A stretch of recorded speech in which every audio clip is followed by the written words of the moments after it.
Hello again, poetry buffs. This is Jim Ransom with another edition of Morning Jim Poetry. It's been a fun week getting some of this stuff together, and the weather hasn't been too bad either, so here we are. You'll recall that last week I read some poems by Longfellow, Emily Dickinson, and Walt Whitman. I was trying to cover some of the important poets of the 19th century in America. And those three, while they overlapped, pretty much spanned the century, but we didn't get everybody covered. And I really didn't give Emily Dickinson a full hearing. Unlike some of the male poets of the 19th century, she wrote rather brief poems, but her small poems have often stood the test of time, much better than the longer ones written by some of her co-conspirators of the 19th century. And we didn't have any time for Oliver Wendell Holmes Sr., who was quite an adept poet in that era, or William Cullen Bryant, who was a poet,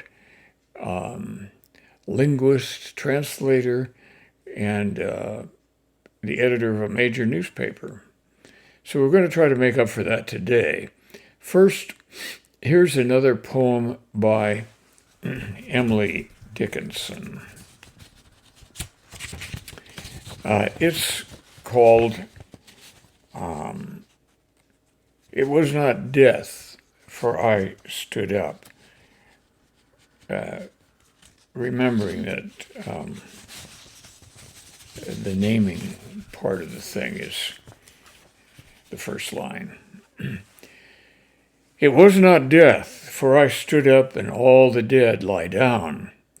It was not night, for all the bells put out their tongues for noon. It was not frost, for on my flesh I felt sirocco's crawl, not fire, for just my marble feet could keep a chancel cool. And yet it tasted like them all. The figures I have seen set orderly for burial reminded me of mine, as if my life were shaven and fitted to a frame, and I could not breathe without a key.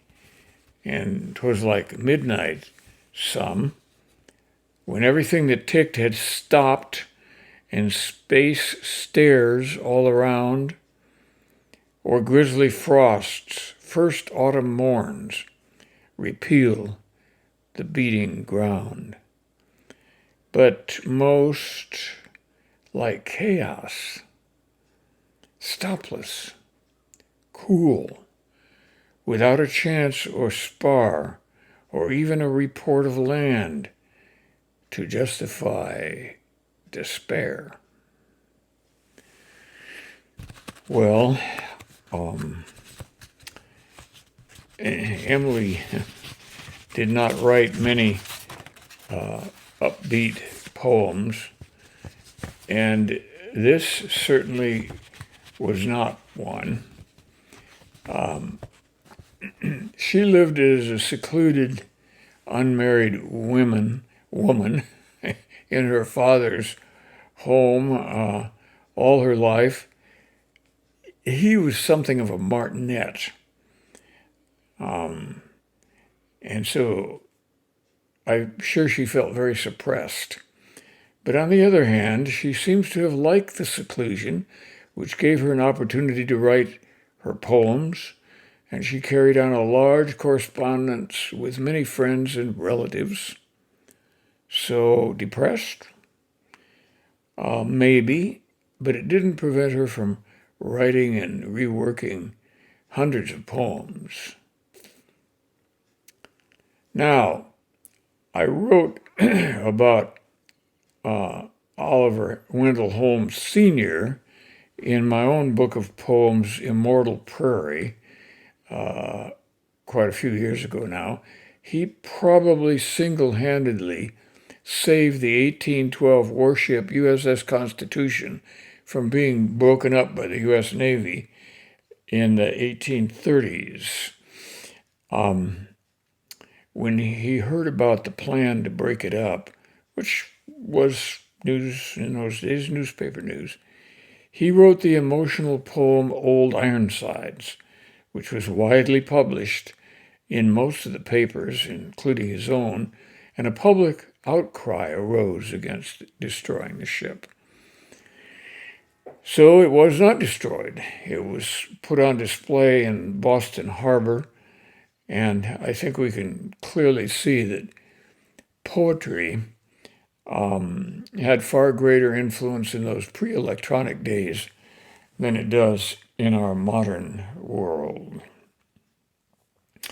So here's Oliver Wendell Holmes Sr.'s poem, Old Ironsides. I tear her tattered ensign down. Long has it waved on high, and many an eye has danced to see that banner in the sky. Beneath it rung the battle shout, and burst the cannon's roar. The meteor of the ocean air shall sweep the clouds no more. Her deck, once red with heroes' blood, where knelt the vanquished foe, when winds were hurrying o'er the flood and waves were white below, no more shall feel the victor's tread, or know the conquered knee. The harpies of the shore shall pluck the eagle of the sea. Oh, better that her shattered hulk should sink beneath the wave. Her thunders shook the mighty deep, and there should be her grave. Nail to the mast her holy flag, set every threadbare sail, and give her to the god of storms, the lightning and the gale. Well, that was a very emotional poem, and the public that read the poem took up arms, you might say. They started sending telegrams and letters to their congressmen and to the Navy Department. And it didn't take long before the Navy Department backed off, that's for sure. And the ship is still on display in Boston Harbor. I've seen it and I've been on it, and it's quite a historical display. From the War of 1812, one of the few things that was left over from that war. Poetry had far greater influence in those pre-electronic days, didn't it? Holmes's son, Oliver Wendell Holmes Jr., became a justice of the Supreme Court. As you may know, quite a family. Finally, here's a poem by one of the 19th century's most successful poems, and the editor of a major New York paper, William Cullen, Bryant. I'll find it here.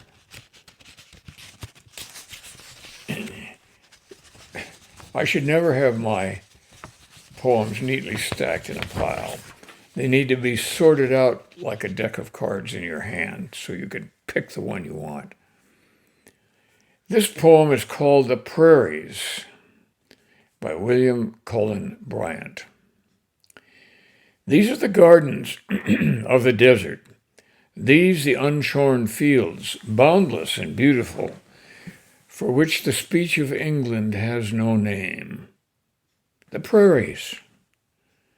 I behold them for the first, and my heart swells, while the dilated sight takes in the encircling vastness. Lo, they stretch in airy undulations far away, as if the ocean in his gentlest swell stood still, with all his rounded billows fixed and motionless forever.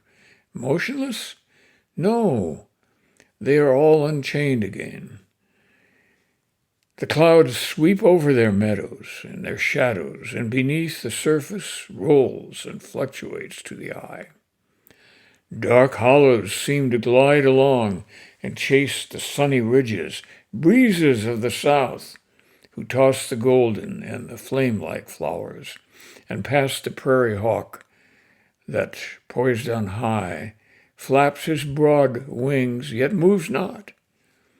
Ye have played among the palms of Mexico and vines of Texas, and have crisped the limpid brooks that from the fountains of Sonora glide into the calm Pacific. Have ye fanned a nobler or a lovelier scene than this? Man hath no power in all this glorious work. The hand that built the firmament hath heaved and smoothed these verdant swells, and sown their slopes with herbage, planted them with island groves, and hedged them round with forests. Fitting floor for this magnificent temple of the sky, with flowers whose glory and whose multitude rival the constellations. The great heavens seem to stoop down upon the scene in love, a nearer vault, and of a tenderer blue than that which bends above our eastern hills. Okay. Let me say that that's only one page out of at least 4 of that same poem. It's a long poem. It goes on, and not to the taste of modern readers, even though those of us who are poems, unless we were in a class where we had to read it and be tested on it, we probably wouldn't stick with it because it's too repetitive. I'm not a big fan of William Cullen Bryant. I have to admit that. I have to say that. Bryant led an interesting and rather complicated life. I have read a short biography of him, and he really had mixed results with his poems. Some of them were actually pretty bad. He entered into a contract with a literary magazine at the time, and they paid him something like $100 a month. Now, that was quite a sum in those days. But he had to provide them with seasonally appropriate poems and so on and so forth. And that was really not to his taste. A lot of his poems were mostly long, rambling things.